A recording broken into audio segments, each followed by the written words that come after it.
여러분 안녕하십니까. 인간공학 기술사 면접 문제를 강의하는 기술사 차기학입니다. 이번 시간에는 2022년도 ABC 타입 문제를 강의하도록 하겠습니다. 한꺼번에 ABC냐고 생각할 수 있을 건데요.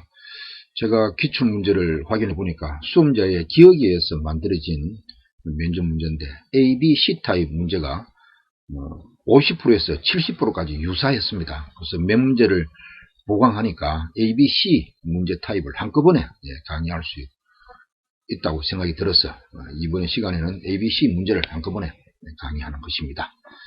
2022년까지 인간공학 기술사는 148명이 배출이 되었습니다. 2022년도는 33명이 면접시험에 응시하여 최종 13명이 합격을 했습니다. 1번 문제부터 살펴보겠습니다. 덕회로병 병에 대해서 설명하시오. 덕회로병 병은 손목 근초염의 다른 이름입니다. 스위스 의사 덕회로병의 이름을 따서 덕회로병 병으로命名했습니다. 손목 질환 중에서 가장 흔한 질환 중에 하나입니다. 엄지손가락을 움직이는 장무지 외근하고 단무지 신경의 인대에 자극이 생겨 염증이 초래되는 병입니다. 아직 덕혈의 병에 대해서 왜 생기는지 정확한 이유는 모르며 손목과 엄지손가락의 과다 사용이 원인인 것으로 추정되고 있습니다. 보통 주부나 손을 많이 쓰는 사람에게 흔히 나타난다고 볼 수 있습니다. 2번 문제입니다. 근데 이 2번 문제는 1번 문제에 파생된 문제라고 볼 수 있겠습니다. 보통 기술사 문제는 한 10문제, 메인 문제가 10문제 나오고 파생된 문제가 그보다 2배, 최대 3배까지도 나올 수 있습니다. 이 문제는 1번 문제 덕혈병에 대해서 질문하다가 파생된 문제라고 생각이 되어집니다. 손목의 어느 부위인지, 염증 위치가 어느 부위인지 손가락을 가리켜 보시오. 간단한 문제죠. 지금까지 설명했던 그 예에서 볼 수 있습니다. 엄지손가락 윗부분으로 핑겔스타인 검사로 진단할 수 있습니다. 손목을 잡고 아래로 움직여 보면 이 부위에 지금 통증이 나타납니다. 이 부위가 염증 부위라고 이렇게 가리키면서 답변하면 되겠습니다. 3번 문제입니다. 엄청 시끄러운 공장 내에서 정보 전달하는 방법에 대해서 말해보시오.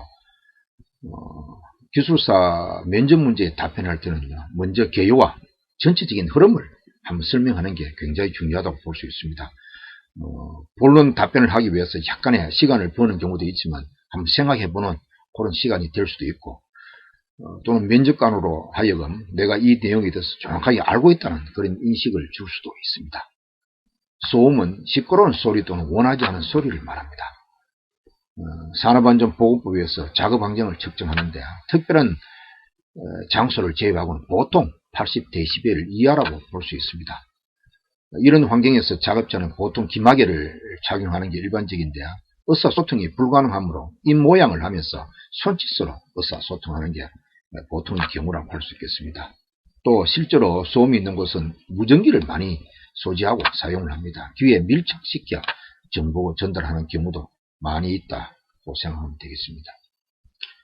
4번입니다. 공장 내에서 지게차 후진 시 사람과의 접촉 사고를 방지하려면 어떤 예방 방법이 있는지 말해보시오.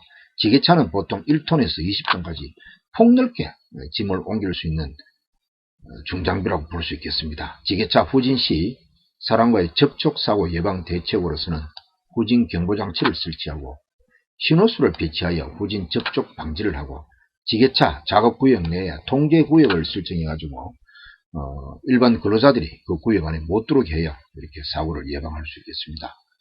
그 외에 직접 관리는 아니지만 지게차 안전 VR 체험이라는 게 있습니다.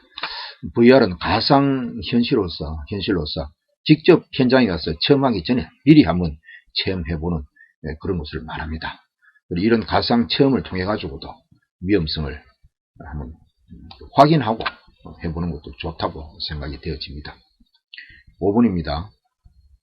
리더십에 대해서 설명하시오. 리더십 먼저 설명을 간단하게 하면 좋겠죠.